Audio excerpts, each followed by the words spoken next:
All right, ladies and gentlemen, we're going live here as our electrons are hooking up. We make sure everything lands out, gets hooked up really swell. So just gotta make sure. Okay, I guess I'll just do it on here. It looks like it's not coming through.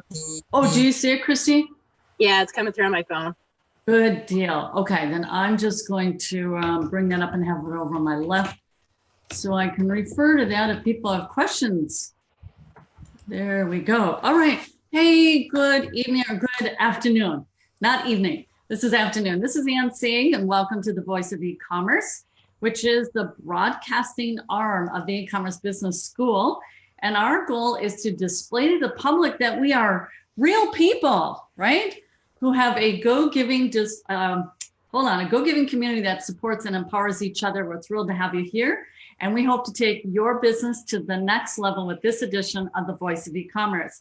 All right, little bit of background here. This is a 4-part series. And we are now in the 3rd part where we are answering 3 fundamental questions of our Shopify store owners. The bulk of them also doing print on demand. And the first question was to determine what is going to be their niche. Check, we did that. That's from 2 weeks ago. It's been archived on this same page. The second one is, how did you determine what to sell? That was really fun. That was last week. And again, that's been recorded on this page as well. So you can go back and listen to that. And now today is kind of a humdinger one, which is, you ready? What is your unique selling proposition? Wow, what a loaded phrase. That simply means what makes you different, what makes you stand out in the marketplace, and why should people buy from you? So that's what we're going to be answering today. And so I just wanted to check with you, Cindy. Had you signed up to be on the, oh, you did? I didn't think so. Okay. Because, so with that in mind, I think you saw it on the EMP page and then join for that. Yeah. So I don't want to throw you a curve ball. So what I would recommend is that you leave the webinar, because otherwise I'd be calling on you, and I don't think that was planned for you, and that would put you in an awkward place. So, but you can go to the E-Commerce Business School and just watch, or on the EMP page, this video is going to show up there. But when you have the option, don't end the meeting, just leave the meeting, okay? I see it. All right, thank you. We'll watch for your questions now. Thank you.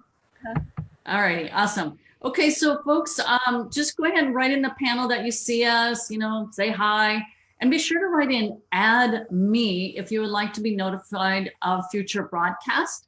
And all we do is send out a quick little link and note through Messenger, and that way you don't miss out on any of our weekly trainings. I see Diana's there. Hi, Diane. Good deal. All right, well, I'm going to go round robin as I see people here, and that begins with Donald Cleaver, and I think he's already wearing one of his articles for his brand. But so Donald, tell us what makes you unique. Well, why do people want to hang out with you? Yeah, that one's kind of hard for me because I do the things I love to do, and so I think what makes my company or my approach unique is that I'm actually living and doing exactly what I'm telling people to do. Yeah. I have a website that not only sells products, but also has services and information. So I'm offering YouTube videos on how to and reviews and things like that. So I'm doing a lot of things other than just trying to push a series of products. That's beautiful. All right. Tell people the name of your brand, your website, so they can go there. CampWildRide.com. Okay. And that's what I do is it's all about what we call OHV camping, off-highway vehicle. So you're camping with ATVs, motorcycles. You're out there to have fun and do things, So there's a lot of people that camp, but mine is camping with a twist, I guess. Yeah, I love that. I grew up camping, but I know your type of camping wasn't the kind of camping I did as a kid, because we didn't have motorcycles, we didn't have ATVs and all that. But I love that. And I remember working with you very closely when you were putting this all together, and you are living, and I know Christy is too, I think Robert too, but I know for sure, Donald, because I read your accountability reports that you send in every week. Like you're going camping with your parents still. Yes. Right? Oh yeah. And my parents are, my dad will turn 80 next year. So, Wow, that's they so love awesome. it. That's so awesome. So what I really hit on here is you're not just selling physical products, which I see you have one of your, what do you call it? Growlers? Is that the Yeah, right word? growlers, beer growlers. Yeah, hold that up so people can So see. these are the stainless steel water bottles that we sell, among other things. So we got the tumblers, and then a whole line of camping equipment: tents, backpacks, awnings, chairs, tables, you name it. All kinds of stuff for your camper, for accessories for your motorcycles, ATVs, things like that. So it's kind of a well-rounded product line. So the growler that you just held up, I remember learning, and this is a point of education, that you put out education, which helps them make a more informed, educated buying decision, that those growlers, they're off on the road for quite a while and you're out in the desert very frequently and you need a big volume of water, correct? Right. Yeah. And we take these with us. We have one in every one of our ATVs, and then I have a 32 ounce that I carry on my motorcycle. So. And so you're well suited to give expert advice, because this is what you live this constantly. I read your reports and you're constantly going camping. So you know this space really well, and you've created some digital informational products as well, correct? Yes, I have several blog posts. I got a checklist out there. I'm working on a cookbook, because my camping cookbook is going to be tailored towards a larger group of people. Because we go out there, we can have anywhere from 12 to 30 people in our campsite. Wow. And I set up a community kitchen, so we cook for everybody. You know, so it's a little bit different than, like I say, a lot of people, you see them out there with their RVs. They may have a chair and a table, and that's about it. What we do everything outside, everything. You've got a full-blown operation. You're an ex-Marine, so you know how to set up camp and really go to town and do that full-blown experience. Yeah, it's not quick and easy, but it is what we like to do. It definitely it brings the community together. Yeah, wow, I think it's absolutely fantastic. So what would you say if you could distill it, some call it an elevator speech? You're talking to someone, let's say it's in the offline brick and mortar space. Hey, what do you do, Donald? I know you're doing an e-commerce thing. Can you give us a short snippet of, you know, your essence and why people buy from you? Well, it's I would say that we specialize in setting up and maintaining a community style campsite. Awesome. For OHV, offline, off highway vehicle. Yeah. Off highway vehicles. Yep. Beautiful. Well, that is definitely a drilled down niche. It's not just the broad spectrum of camping, it's a niche. Yep.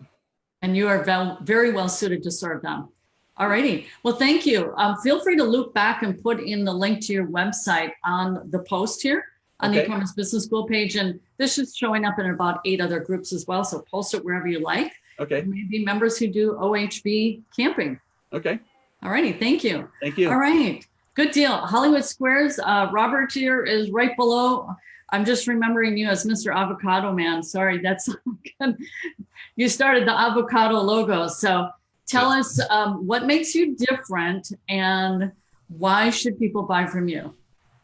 Awesome. So when I was making the decision on what I was going to sell, I was looking at my competitors and what they were selling. And the number one thing I did not want was just another vegan brand that was very clear that it was a vegan brand. I wanted it to be more of like a minimalistic brand where it would be more of a conversation starter. And that's what it became with this avocado. With the avocado, people are like, oh, what is that? It's a conversation starter. It's something that people buy to be proud of. And it's not just, it's a lot of community input. So the brand is built around veganism, but it's also built around the engagement that I give the whole community with questions and constant back and forth. So I would say that's what makes me unique in this space and separates me from the rest of them. Okay, so I'm intrigued. You did market research first to see what was out there. And from that, you went, well, I don't want to be like that. right? Which was apparently too strong of a vegan statement, or Yeah. So there's like for me, and this is not a fact. This is not like something that you could put in place or see this, but to me it seems that there's different levels of vegan people. Some vegan people are really like loud about their veganism and they want everyone to know, and then some people are just okay. It's about my health and I'm proud of being vegan, or I'm proud of my choices with health, or I just want to improve my health. I'm not vegan, but I just want to improve my health, and I enjoy this community. So I wanted to make sure that maybe I could sell to all of them, and I was thinking that if I maybe if I wasn't minimalistic enough, or if my message was too hard about veganism or this and that, it would just be targeting one of the sections. Okay, I get it. So it was a more broad brush, so that it was a catch all of them, and you didn't want to be and I think Christy here understands veganism too. Me, not so much. But I do understand that there's the range of like, I'm not going to say militant, but they're very, very hardcore. They're very serious. And then on the other range of the spectrum would be, well, anything that makes me healthier, and veganism makes me healthier, I'm all for it. So it sounds like that was how you determined where you would land and then bring them all in. And then, as I understand, you ended up subcategorizing. You've got like 5 separate Shopify stores that drill down relative to these kind of where people shake down in their interest levels. Yes. Yeah. So within the niche itself, and I realized that I wanted this brand that I felt had more potential than the other ones that were drilled down, and they're very detailed when it comes to who I'm targeting. Okay. For those shops, it's very easy to come up with products. But I did want to come up with a clothing brand that was just internationally known as this, and it was a conversation starter, minimalistic. People were proud to buy it. Okay. Now, I'm curious. At what age were you when you came upon this concept and discovery? This veganism page. So when I first started to grow my vegan page, the first vegan page that I ever had, around 14, 13, I was growing a vegan page called Vegan Community. So it's just Vegan Community. Okay. Awesome. It's on Instagram. And that has close to 80,000 followers right now. So with that page, people would reach out to me and they would be like, okay, you can promote my brand. Could you promote this? Oh, okay. And they kept coming back. So to me, it was like, okay, they're making money because they're paying me and they're coming back and forth. Right.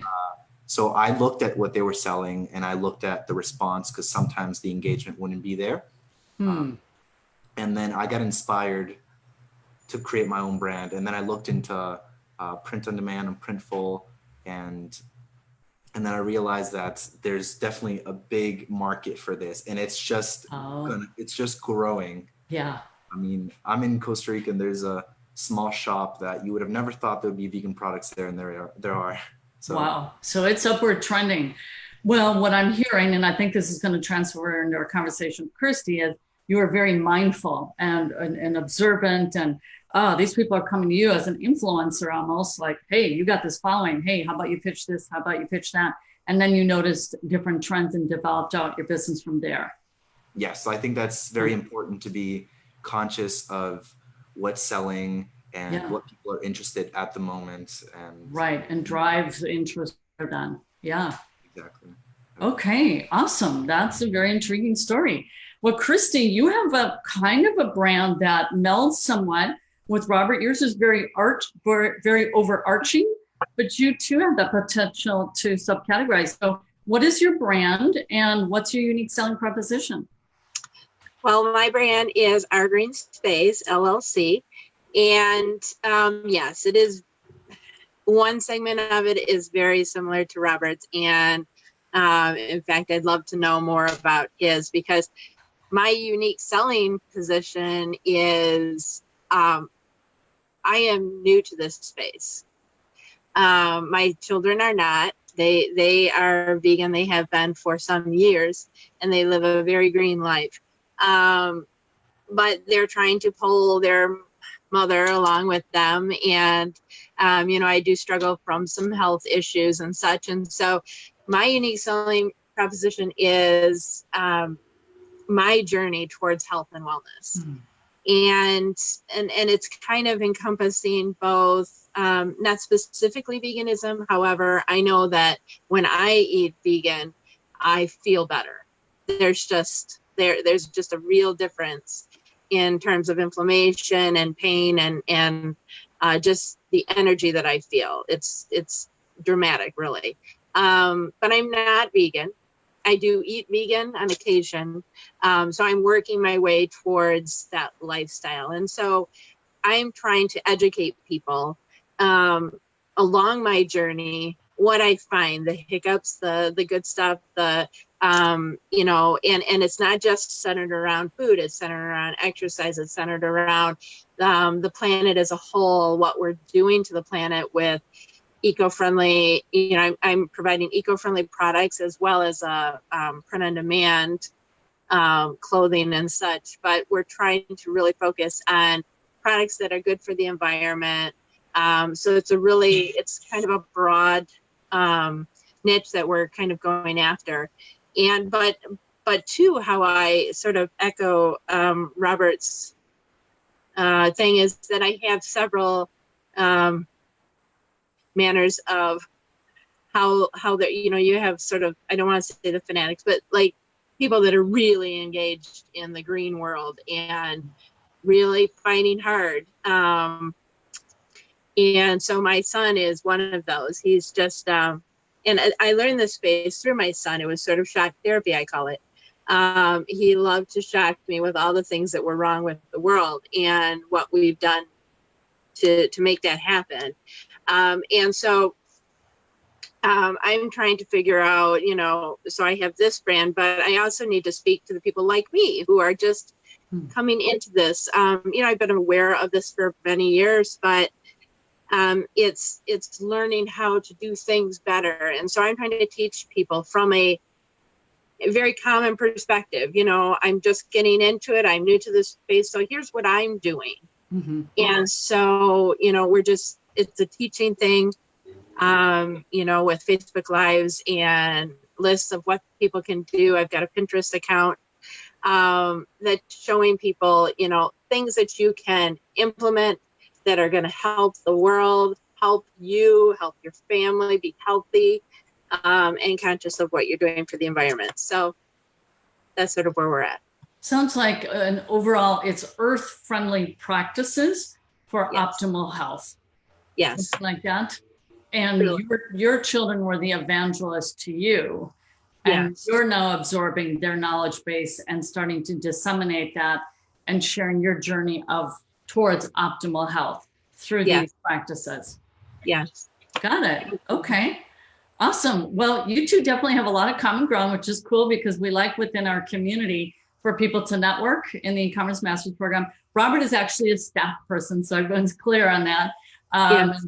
We like to have the youth, Christy, like you having your children, and I did the same. I've had my children in my businesses. So, it's a great world when you can do that. So It is. and Donald, I love the uniqueness of what you do. It has a very strong community emphasis that happens in the real eyeball to eyeball world, the real world.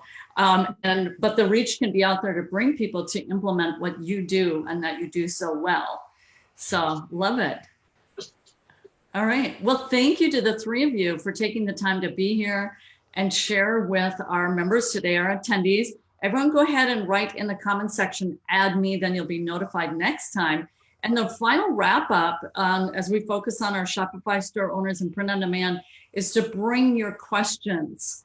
So you may have questions for Christy and Robert and Donald and any of our other previous speakers that we had over the last 2 weeks here, 3 weeks, and bring them because they would love to help answer them, because it's been a journey for all three of you, right? It's been a journey and it continues to be a journey. All right, excellent. All right, well, thanks so much for your time. Have a great day, everybody. And I would love to have you join us in our next Voice of E-commerce, which is next week at 12 p.m. Central Standard. All right, till then, bye-bye, everyone. Bye. Bye.